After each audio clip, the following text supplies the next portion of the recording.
नमस्कार साथियों, मैं हूं जितेंद्र कुमार। आप देख रहे हैं इंडिया पब्लिक न्यूज। कटिहार जिला एक बार फिर से शर्मसार हो गया है। पुलिस प्रशासन का जो चेहरा है, उनका अमानवीय चेहरा प्रकाश में आ गया है।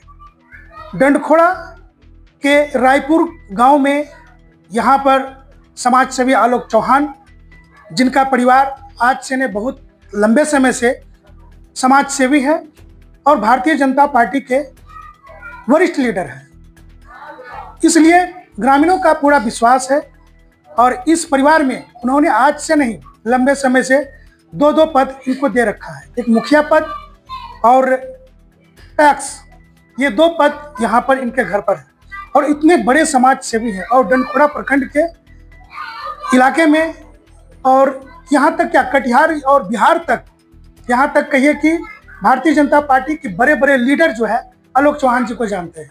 और इनके घर पर पुलिस आती है, दल बल के साथ आती है, और यहाँ आने के बाद पूछना जांचना कुछ नहीं, तोड़ फोड़ करना स्टार्ट कर देता है। घर के व्यक्ति समझ नहीं पाते हैं आखिर पुलिस आई है तो आखिर क्यों आई है, क्यों मारपीट हो रहा है।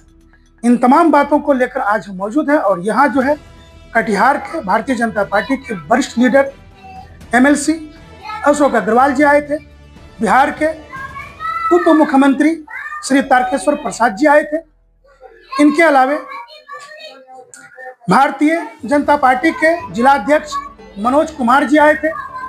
तमाम हस्ती, प्राणपुर विधानसभा से मंत्री रह चुकी निशा सिंह जी भी यहाँ पर मौजूद थी।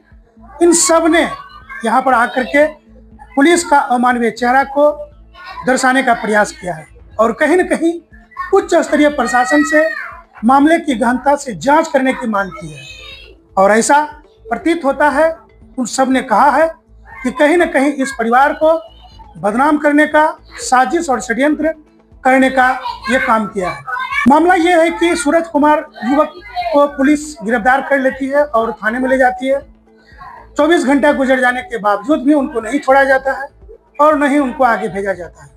इस बात को लेकर गांव वाले संदेह करने लगे, हो न हो सूरज कुमार को पुलिस मार देगी, क्योंकि इस तरह की वारदात प्राणपुर में हुई थी। वहां पर जो एक युवक को थाने में ले जाकर रखा गया था, थाने के हाजत में ही उनकी मौत हो गई। उनके बाद ग्रामीणों ने अपना आपा खो दिया, थाने पर हमला कर दिया, जिसमें कि कई पुलिसकर्मी से लेकर के आम आदमी तक जख्मी हुआ था। हो न हो ग्रामीणों के मन में यह संदेश हुआ और उन्होंने सोचा कहीं न कहीं उसी तरह की वारदात यहाँ न हो जाए। जैसे ही ग्रामीण थाने पहुंचते हैं और पुलिस को समझाने बुझाने के बाद युवक को छुड़ाने का प्रयास करते हैं, लेकिन इस बीच तू मैं हो जाती है। पुलिस अपना बल ग्रामीणों पर दिखाती है और ग्रामीण निवेदन करके पुलिस से जो है कि उस युवक को छुड़ाने की बात करते हैं। और इस बीच दोनों के बीच धक्का मुक्की हो जाती है।